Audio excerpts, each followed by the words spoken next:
Hello അസ്സാം വലൈക്കും. അപ്പോൾ നമ്മളിന്ന് പാർക്കിൽ പോയിട്ട് നോമ്പ് തുറക്കാൻ പോവാണ് ഫാമിലി ആയിട്ട്. അപ്പോൾ ഉമ്മ സ്നാക്സൊക്കെ ഉണ്ടാക്കി കൊണ്ടുവരാമെന്ന് പറഞ്ഞു. അപ്പോൾ ഞാൻ ഫ്രൂട്ട്സും അതുപോലെ തന്നെ ജ്യൂസും അങ്ങനത്തെ ചെറിയ ചെറിയ പണി മാത്രമേ ഉള്ളൂ. അപ്പോൾ നമ്മൾ നോമ്പ് കഴിഞ്ഞ് ഇൻഷാല്ല ഇനി നാളെ പെരുന്നാളാണ്. അപ്പോൾ എന്തായാലും ഉഷാറാക്കണമല്ലോ. അപ്പോൾ ഞാൻ വേഗം ഫ്രൂട്ട്സൊക്കെ മേടിച്ചിട്ട് റൂമിൽ പോയി. റൂമിലെത്തിയതും വേഗം തന്നെ ഫ്രൂട്ട്സൊക്കെ കട്ട് ചെയ്ത് അതുപോലെ തന്നെ ഞങ്ങളും റെഡിയായി. കാരണം പോണ വഴിക്ക് അനിയനുള്ള ഈദ് ഗിഫ്റ്റ് മേടിക്കാനുണ്ട്. അസറൻസിൽ പോയിട്ട് ഒരു സ്പ്രേ മേടിക്കാമെന്നാണ് ഞങ്ങൾ വിചാരിച്ചത്.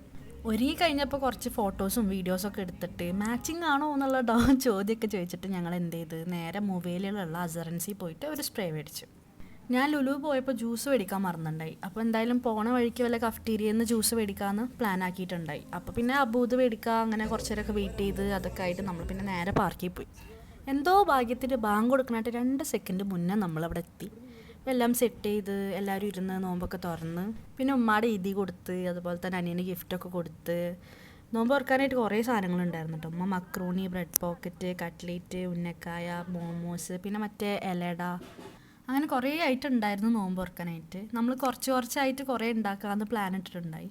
ഫുഡൊന്നും ആക്കണ്ടെന്ന് മുന്നേ പറഞ്ഞിട്ടുണ്ടായി. കാരണം എല്ലാം കഴിഞ്ഞ് നമുക്ക് ഡ്രസ്സ് എടുക്കാനുണ്ട്. അപ്പോൾ എല്ലാം കഴിഞ്ഞിട്ട് നമുക്ക് പോകുമ്പോൾ ഫുഡ് കഴിച്ചിട്ട് പോകാമെന്നാണ് പറഞ്ഞത്. അങ്ങനെ നോമ്പൊക്കെ തുറന്ന് നിസ്കരിക്കാൻ പോയി. പിന്നെ എല്ലാവരും നിസ്കാരമൊക്കെ കഴിഞ്ഞ് വന്ന് കുറച്ച് നേരമൊക്കെ വർത്താനം പറഞ്ഞ് എന്ത് ചെയ്യും ഇതിൻ്റെ പ്ലാനിങ്ങും കാര്യങ്ങളൊക്കെ കഴിഞ്ഞ് അങ്ങനെ അവിടുന്ന് പിന്നെ മെല്ലെ എണീറ്റ്. കാരണം ഡ്രസ്സ് എടുക്കാനുണ്ട്, പിന്നെ ഫുഡൊക്കെ കഴിക്കാൻ വേണ്ടിയിട്ട്.